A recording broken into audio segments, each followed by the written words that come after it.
You're only subject to what you hold in mind. If you think you're stupid and ugly, well, I got news for you. You're stupid and ugly. Soon after I ever came into contact with personal development and spirituality, one word got thrown around like crazy. Vibration. Vibration. Vibration. Your vibration. Vibration. Your vibration. Vibration. Raise your vibration. Everything is vibration. Vibrates. Everything vibrates. So naturally, the question following was, what does that mean? And if you ever ask the same or just any slightly related question, you'll definitely be confronted with frequencies. Frequency. Frequency. Frequency. A higher frequency. Raise your frequency. Vibration. A frequency is a level of vibration. Scale. Vibration chart. The emotional frequency chart. And even after growing out and distancing myself from these movements, even then this ominous chart did not let go of me. And there's one question in particular that did not let go of me. Where the f does this chart actually come from? Turns out, once you start asking more questions, there's one deep rabbit hole to go down to until you arrive at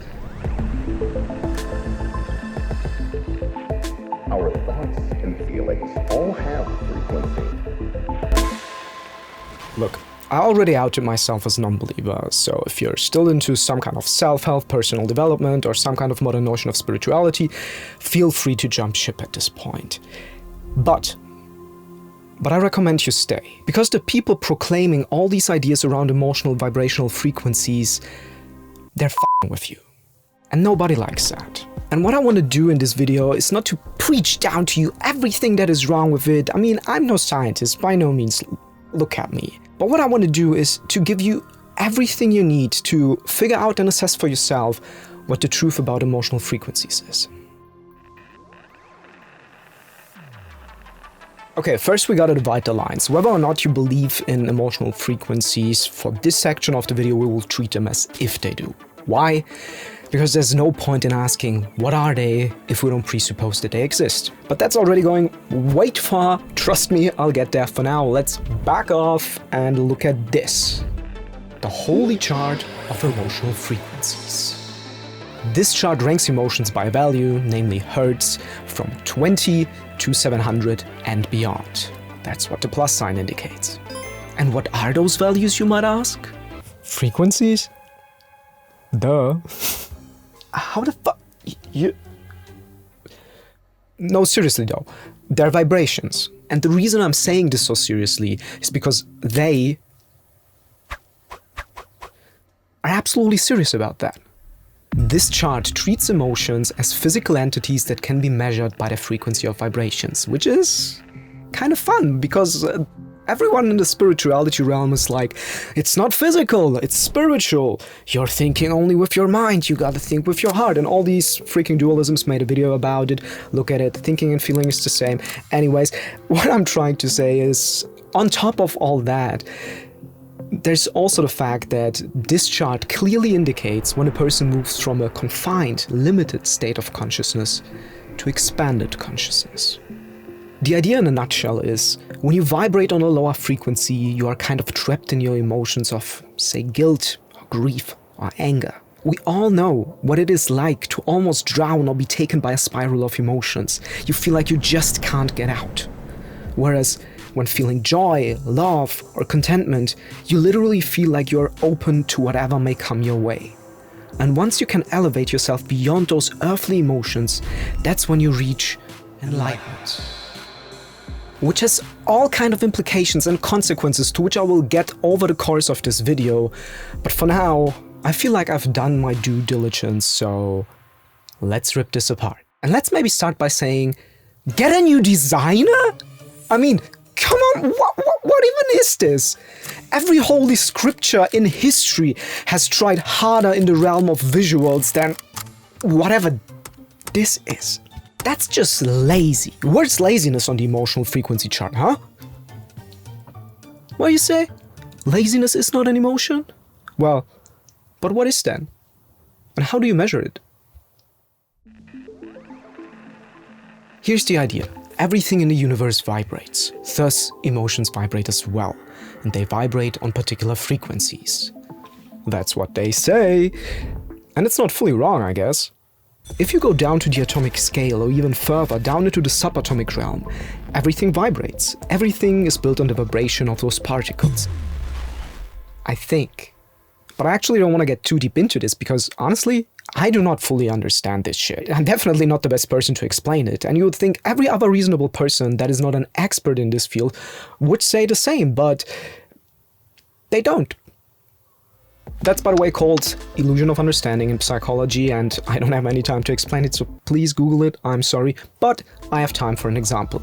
Imagine I would place a vibrator on this shelf. Doesn't do anything, just stands there. Does it vibrate? Now I switch it on.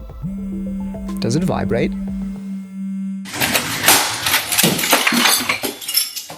For most people, that's enough to demonstrate that sometimes we mean different things when we speak about vibrations in a different context. If it's not enough, let's try this. Does the vibrator, compared to its still state, in which of course it was vibrating as well, fine, does it vibrate more? And does more equal higher frequency? And if it does that mean that the vibrator reaches a higher state of consciousness every time you switch it on? Hold on. Is that how it works? Is that why people actually are into... Nah? So where's pleasure on the emotional frequency chart? Oh, it's not there, of course not, because... Hold on! More vibration does not mean higher frequency. More just means more, it doesn't mean it's higher quality. Oh, obviously, of course. But does it? What does frequency actually mean?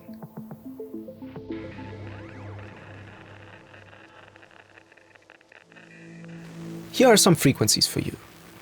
That is a frequency. This is a frequency. This is a frequency. What you're hearing right now, that's a frequency as well. Hear that noise that just annoys the shit out of me? That's, by the way, the fan of our battery. That has a frequency as well. And notice that I'm not referring to the sounds. I'm referring to every pattern of an action, of some kind of act that happens in a given interval, whether it's rhythmic or not. That's because you can measure pretty much everything in a frequency. Frequency simply just means unit per time period, or even more simply, a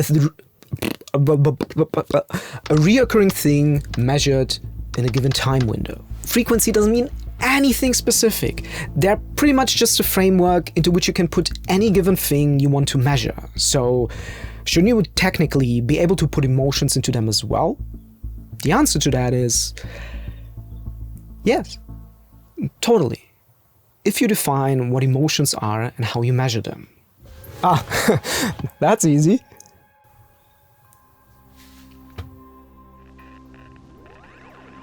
This is where the true power of movements like New Age spirituality and personal development shines. You give people a message, an idea, something to believe in, and you just watch them do the rest. If they just believe furiously enough, they will find their own answers. That's how people find brainwaves, these things. So here's a crucial question. What exactly do they measure? Brainwave, stupid. This guy. Oh, right, sorry, my bad. Then let me ask instead, how do they measure them?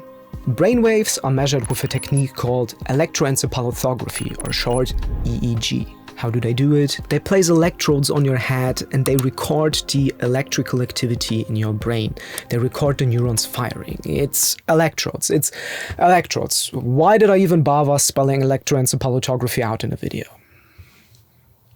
I don't know. And I'm not sure if that's precise, but the way I understand EEG is that it's not so much measuring what is happening in the brain, but rather how what is happening changes. You can point out different states, like for instance a deep sleep state compared to a waking brain, because there is a pattern. But you cannot point out a particular thought or a particular emotion. And the reason for that is you don't record a single neuron, which probably wouldn't make much sense anyway. You also don't record a particular set of neurons, which would make way more sense, but you record a whole patch of the brain. Everything within the radius of the electrode or the electrodes. And unlike popular belief, you don't use only 10% of your brain, you almost always use 100, which means measuring brainwaves with an EEG won't let you record a sophisticated song of one or any neuron, but it's more like a stadium full of people yelling into the same microphone. But that's not where it stops, because I have questions now. How is it that people who believe in emotional frequencies believe that higher frequencies equal better emotions and higher states of consciousness? But then when you look at another chart from the same realm of spirituality that actually refers to brainwaves, that chart saying that high frequencies equal good consciousness, but lower frequencies equal meditative states and detachment from the body and even access to a whole nother sphere of consciousness. So are low frequencies good or bad now? I'm confused. Help me, please. And I'm not done yet. How come people who doubt that the brain is the seat of consciousness, who keep referring to the heart as center of our emotional experience on and on and on and on again, suddenly turn to brainwaves to explain them? But that's not even the best part, because here's the kicker. The guy who invented this chart, like the guy you, by the way, might have never even have heard about, even if you love and treasure this chart, he has never spoken about brainwaves, but about something completely different. Here's how the whole spiel around this chart started for me. I just had one question. Who actually has made this chart? Whose idea was that? And guess what? When you type this question into the search engines of the internet, here's what you will find. Nothing.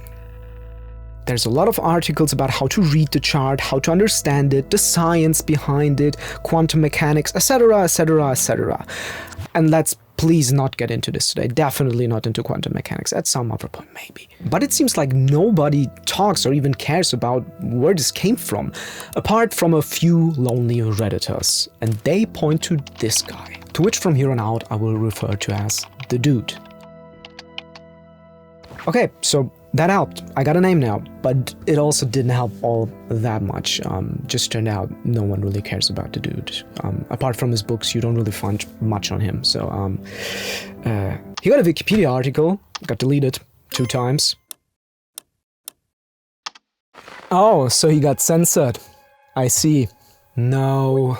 The whole Wikipedia article seems to have been making factual statements that were pretty much only based on the books of the dude, like all the citations were referring to him, no other sources outside of that, so that's obviously an issue. So that was a dead end. But the German Wikipedia article is still online. Maybe because it goes a little bit easier and does not claim every statement to be capital T truth. It's not a long article, not particularly interesting or stunning, but if you scroll down just a little bit, there it is again. The emotional frequency chart. And there's a reference to how you can access and measure them. Kinesiology. And when you search for emotional frequencies plus kinesiology, a whole new alley opens up and things are finally starting to make sense. Kinda. So there's kinesiology and kinesiology. One definition is the scientific study of the human body movement. That's not what we're speaking about. Then there's also this thing some people call holistic or applied kinesiology. The idea is that you use muscle testing to identify energy imbalances in the body. How? Why? For what? Everything vibrates. We're made out of energy, consciousness, the subconscious. Really, you choose. It's this and the last video all over again. So let's accept it for now and just move on. Most people that aren't in that mindset wouldn't understand.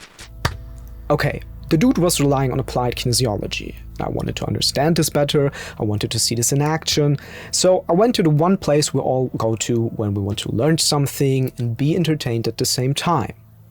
YouTube. And boy, this was fun. People are using muscle testing to get yes and no answers about anything. You can verify how a person is evolved in the spiritual dimension. So your body is a conduit for truth, for knowing what is good, what is bad in the ultimate sense.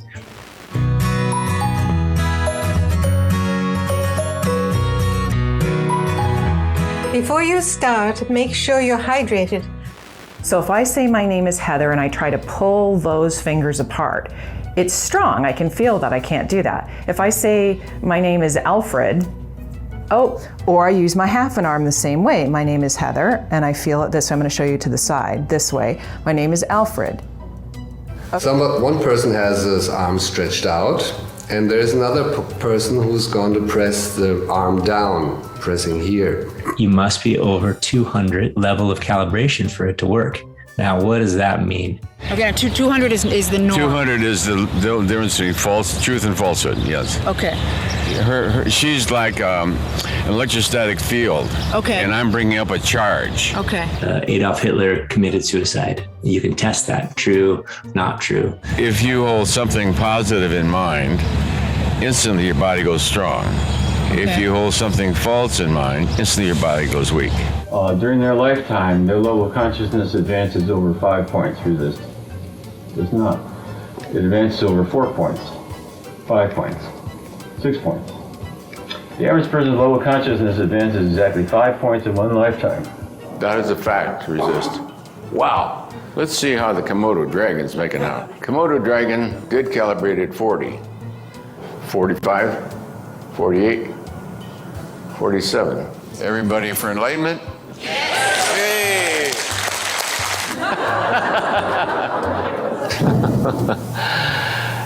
Oh, wow. I usually don't like to include videos like this because I genuinely don't like to make fun of other people. But there's one point I'd like to prove and to showcase, and that is that, just like the dude, all those people putting these videos out and preaching to you assess themselves to be already pretty high on this chart. And it makes a whole lot of sense, because for what other reason would you listen to them? A 20 Hz lowlife? Please, come on. People who are low vibe, they will also bring you down. And that is a pattern that the dude has set himself and many other spiritual teachers today follow. He has rated his own books higher than any holy scripture in the history of humankind. And of course he rated himself as being already super duper advanced, because how else would he know those things, right? But wouldn't you think that for someone that's pretty close to enlightenment, that's a whole lot of hubris, arrogance, and bullshit? Is that how we imagine holy figures and spiritual leaders? Oh, look at me, how great I am! Follow me, I'll live in the darkness, you peasants! Oh god. That's no truth. That's narcissism. Oh, and he has like a knightly title, like a knight in like Sword Knight, and he has a PhD, and no one knows where those titles are coming from.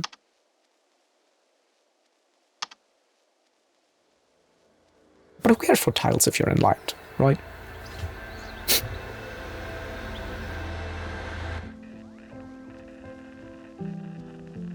Am I, by the way, the only person asking himself what sort of emotion neutrality is supposed to be? Or for that sake, where all the other emotions are? But that's not the point, right? The point is to parochially, top down, determine which emotions matter and which don't. To put them into a hierarchy, to separate them in good and bad, in do's and don'ts, and ultimately to judge people based on their emotional experience. And this is the part of the video that I'm totally serious about. Take this as an opinion, but I claim all emotions matter. All emotions are valid. There is no good or bad emotion, there's just emotion, and you ultimately determine what to make of them. Rather than confining yourself to a spectrum of elevated emotions, the goal should be to feel, work, and appreciate the full emotional spectrum. Wholeness seems to be so much closer and more reasonable as a principle of oneness and enlightenment than simply moving up in a hierarchy. Which from my point of view really just seems outdated, instrumental. It is the opposite of non-fucking duality. It really is the opposite of what the dude is actually teaching and preaching, or was for that matter, I guess. It is emotional segregation. This is not a tool to help you up, but to put you down. It is a tool to exploit the ability of people to believe. And despite not being a big believer myself, I admire the ability to believe. I'm absolutely in favor of believing, and you are free to believe anything you want as long as you don't hurt or compromise anyone else, and as long as you don't hurt or compromise yourself. I know it might not feel like it when you still believe in these things, but what is at the end of this road, speaking from my experience, is not enlightenment nor any reward for that matter, but just disappointment. All that fake movements like these are doing is deteriorating the trust in everyone else who's genuinely trying to make sense of the world. Even more than that, it is eroding genuine human connection and our sense of community. There's nothing compassionate in looking down on people who are on another path that you are on. And there's nothing compassionate about feeling pity for those you feel are not as spiritually advanced as you are. And there's definitely nothing compassionate about telling someone that he or she is vibrating on the wrong emotional frequency. To repeat myself, that's not truth. That's narcissism. And if you think I'm stupid and that I'm an asshole and I do not understand anything, fine by me. Go get your vibrator and elevate your emotional frequency.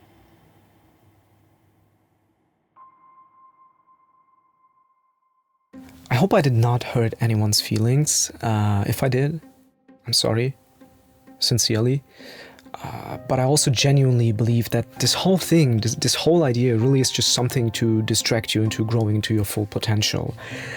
I believe you don't need any magic, mysteries, or deities to become the best version of yourself. I think all you need is to embrace life head on and all the challenges and people along the way. Those two things, life and people, those are the most magical things to me. And yeah, if you have any questions, anything you'd like to know, anything you'd like me to know, if you want to rid yourself of those lower emotional frequencies, feel free to leave a comment. I see if I can reply anything helpful. I also made 2 other videos on the difference between thinking and feeling, and also emotional intelligence, what it is, what it isn't, and all the components of it. This is a series around emotions. 1 more video is coming up, and that's gonna be it then, and I'll see what I'll do from there on out. I think that's that. Thanks for watching, and I see you.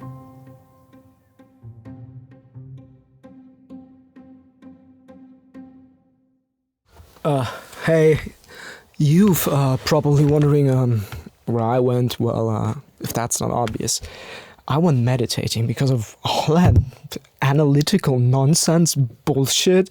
I mean, you can totally see that he's vibrating on a pretty low frequency, so I mean, he's compensating for that.